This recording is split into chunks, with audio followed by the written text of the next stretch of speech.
الكرام waxaan wax yar isaga soo jeedinaynaa biidn illaahi alkariim khudbadu mawduuci ay ku saabsanayd oo ahaa runtii mawduuc muhim ah oo taariikhda islaamka baaldahaba ka galay mawduucaas oo ahaa oo ka sheekaynayay nabigeenna Muxamed calayhi salaatu wasalaam dhibaatooyinkii loogu geystay dacwada islaamka uu fidinayay iyo hijradii uu ka hijrooday Makkatul Mukarrama awna uu hijrooday Madiinatul Munawwara taariikhda islaamka markii la fiiriyo runtii wuxuu ahaa waqti cajiib ah oo murugo badan oo soo maray ilaahay intuu abuuray kii ugu khayrka badnaayo rasuulkeena Muxamed calayhi salaatu wasalaam ilaahay markii dacwadan uu doortay loona soo saaray cumrigiisu wuxuu ahaa rasuulka 40 sano buu ahaa magaaladii uu ku dhasho Makkatul Mukarrama ayuu ku gaaray dadka uu la dhaqmi jiro halka ku nool waxay ahaayeen kuwa jecel bay ahaayeen sharaftiisa iyo qiimaha uu dhexdooda ka leeyahay waxay ahayd wax qaaliya bay ahayd محمد الصادق محمد الأمين محمد العاقل مقعية فربضان بي أولبحين محمد كي عقلك بدنا محمد كي رنلوك أها محمد كي أمينك أها مقعية فربضان أي أبحي النبي عليه الصلاة والسلام إيمها ودحدو ذكالي يهي iyo sharafta dhexdooda uu ka leeyahay weynanka ay weyn tahay ayay tilmaamaysaa arintaasi ilaahay subhanahu wa ta'ala markii uu doortay oo risaaladii loo soo saaray oo ilaahay subhanahu wa ta'ala intii kale uu ka fadilay aad bay u caroodeen aad bayna u naceen cadawga koobaad oo ay leeyahana waxay noqotay qoladii uu la joogo oo ka dhashay bay noqotay waxay ahaayeen kuwa karantiila markay ogaadeen inuu rasuul ilaahay yahay ma aysan u diidaynin wax kale ee waxa ay diidayeen waxay ahaayeen ilaahay doorashada uu doorto waxyiga uu ku soo dejinayo ayay cadow ku ahaayeen ee asaga cadow kuma ahayno ma diideen nasab ahaan waa u yaqiineen waana midkii ay jeclaayeen oo magacyada badan ay u bixiyeen laakiin fadilida laga fadilo laga kormariyay doorashada ilaahay doorto dacwadii loo dhiibay dacwadaas islaamka ayay cadow ku ahaayeen markaasay asaga iyo dadkii ku xiraayay oo dhan karantiileen sida loo karantiilo qofka cudurrada halista qaba oo waa faafaan la yiraahdo si ka daran bay u karantiileen qoladii uu ka dhasho heer bani Haashim iyo heer Banul Mudalib labadaas qolo ayay la karantiileen markii ay ka tagi diideen waxaad ogtihiin inay Kacbada dhexdeeda ku gaareen inaan qolooyinkaas inta ay ka soo dhiibayaan nabiga calayhi salaatu wasalaam aan gabar laga guursan ayaka ka dhalatay gabar qolooyinka kale ka dhalatana ayaka aan loo guurin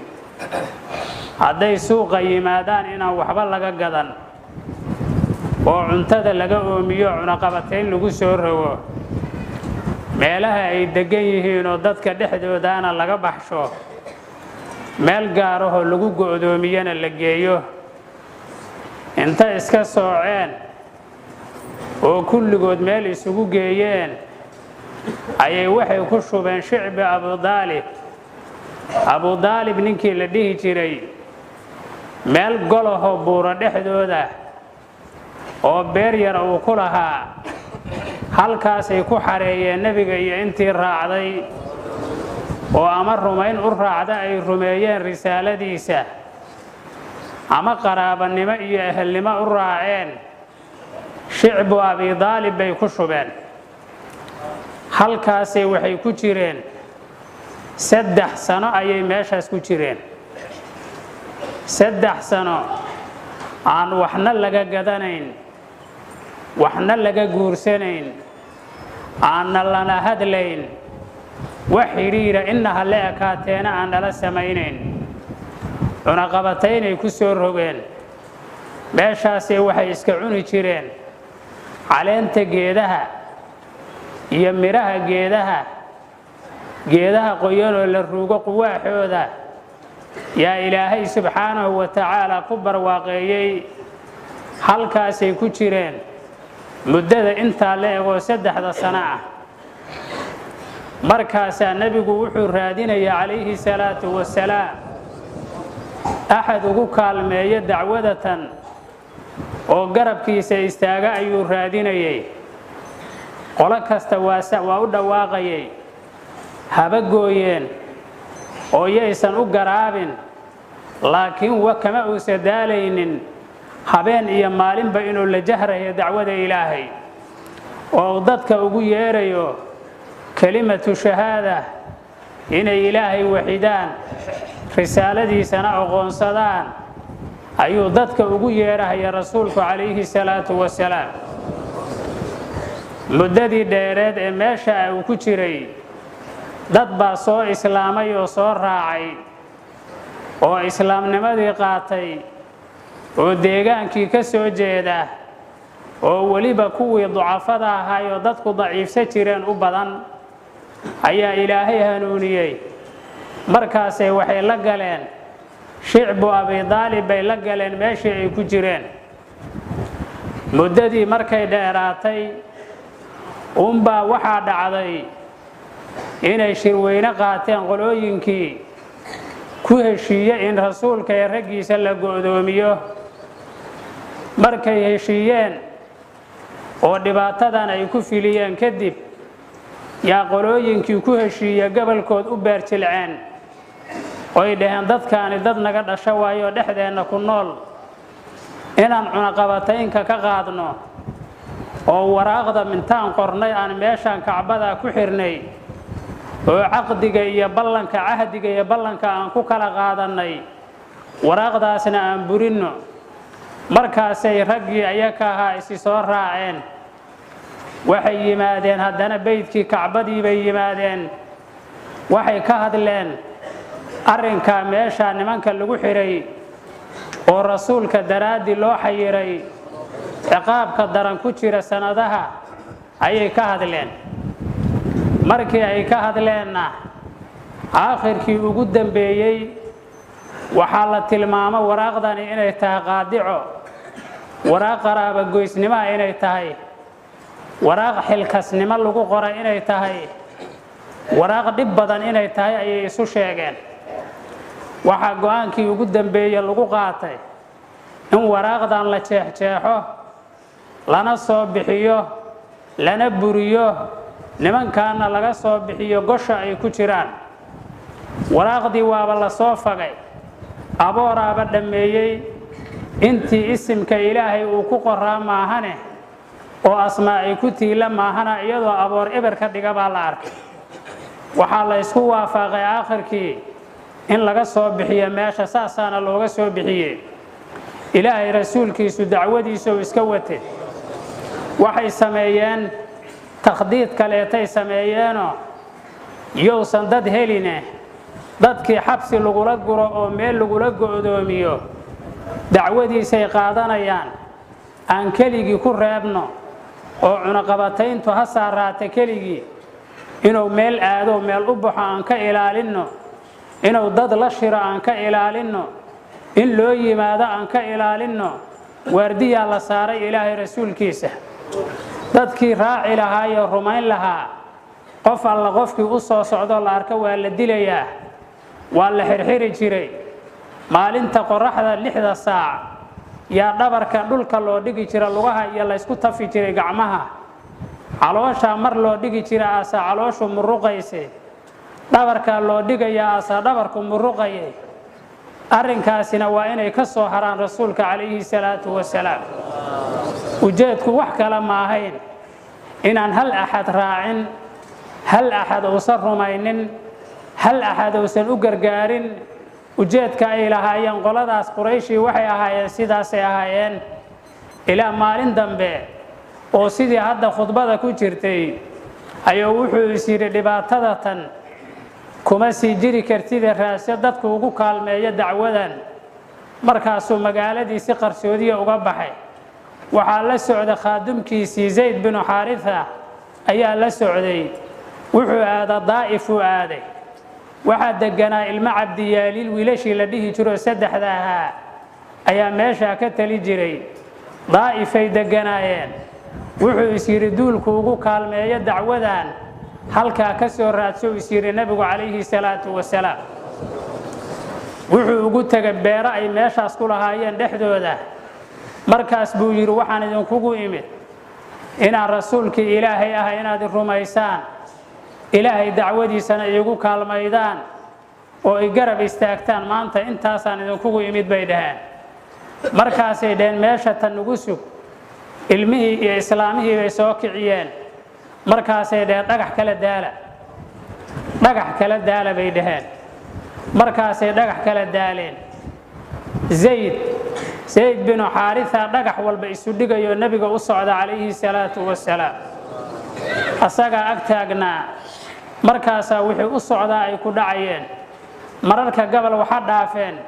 oo haba u gudbeen rasuulka calayhi salaatu wasalaam laakiin ninka isu dhigayay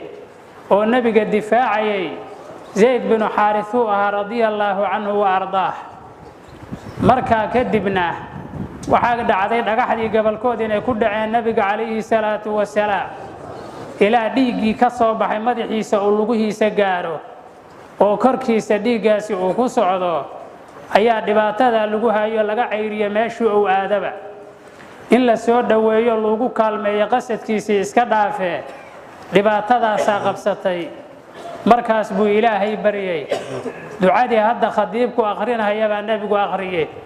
اللهم إني أشكو إليك ضعف قوتي وهواني على الناس وقلة حيلتي إلى من تكلني إن لم يكن بك غضب علي فلا أبالي بي وحير إله وحنكو شاكنيا أنيق قوتي إذا ضعف كذا ما أنت أنا هي مد ضعيف أنا هي ضعف قوتي إذا ضعف كذا كو شاكنيا بي حيلada aan waxiilaysa kara dacfigeedan ku sheeganayaa buu yiri fudaydka dadkii aan la fududaaday oo aan la liitan ku sheeganayaa buu yiri ilaahu yaad ii wakiilanaysaa buu yiri yaad maanta igu halaynaysaa buu yiri ilaa man takiluni yaad ii wakaalanaysaa buu yiri ilaahayow markaas buu wuxuu yiri aakhirkii in lam yakun bika ghadabun calaya fala ubali ilaahay wadaadan adigu marna ii caroon dhibaato kastoo isoo gaarta u aaba yeeli maayo dhib kastoo isoo gaara oo dacwada laygu soo gaarsiiyo oo la i dhibaateeyo u aaba yeeli maayo buu yiri nabigu calayhi salaatu wasalaam in lam yakun bika ghadabun calaya falaa ubali ilaahay u aaba yeeli maayo dhib kastoo isoo gaara markaas baa ilaahay wuxuu u soo diray buurahan aad aragtay malaga ka shaqaynaya malakul jibaal oo ilaahay tiirarka dhulka uga dhigay oo ardada markay tamiid samaysa lagu celiyay malagii ka shaqaynaya baa loo soo diray markaas waxaa la soo amray inuu rasuulka ka amar qaato asagu wuxuu ku amray yeelbaalay markaas buu yimid ilaahay rasuulkiisa yaa rasuul allah ana malakul jibaal مولاي صل وسلم دائما ابدا على حبيبك خير الخلق كلهم مولاي صل وسلم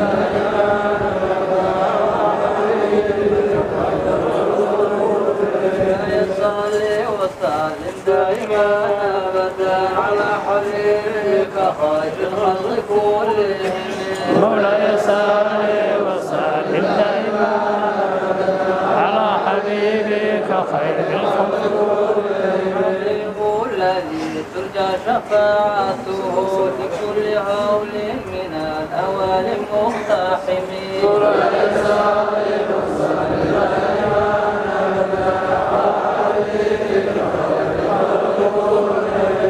الجبال شم من ذهب عن نفسه فراها أيما شممين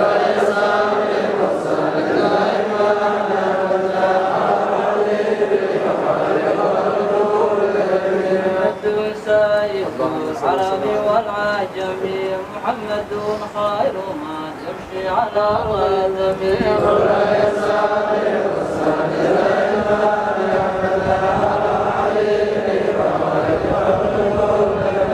الرسول الله ليس له حد فيعرب عنه ناطق بفمه